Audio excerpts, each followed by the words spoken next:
24. Dalawang patay at isa ang sugatan sa pagsabog ng granada sa lungsod ng Makati. Ang isa sa mga nasawi ay pinulot yung granada at inihagis para wala ng iba pang madamay. Si Jamie Santos, Nakaleto 24. Dead on the spot ang 37 anyos na si Joseph Chodones nang sumabog ang pinulot ng granada. Ibinuwis daw ni Chodones ang sariling buhay para raw hindi na madamay ang iba. Nang isang di pa nakikilalang salarin ang naghagis ng granada, dakong alas 9 ng umaga sa Teachers Compound, Loton, Kalayaan, West Rembo, Makati. Gayunman, nasabugan din ng granada sina Helen de Ocampo, 39 anyos at Perla Duo, 51 anyos. Pumanaw si Duo sa ospital ng Makati.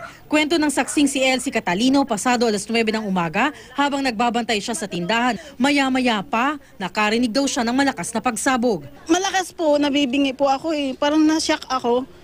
Tumakbo ako na hindi ko alam kung saan ako lalabas. Nakita raw niya ang isang lalaking tumatakbo na may takip na t-shirt sa ulo. Sunod niyang nakita ang babaeng sugatan na humihingi ng tulong. Ang kapatid ni Chodones nananawagan ng hustisya. Sana po sumuko po sila. Nananahimik po yung kapatid ko. Marami pong anak sa probinsya yan. Sa inisyal na investigasyon ng Makati Police, kapatid ng isang nagngangalang Butchoy ang posibleng target.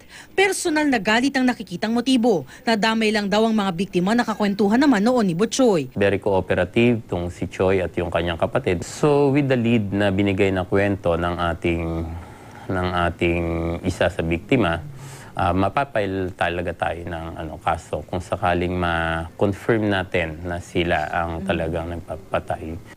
Jamie Santos, Nakatutok, 24 Oras.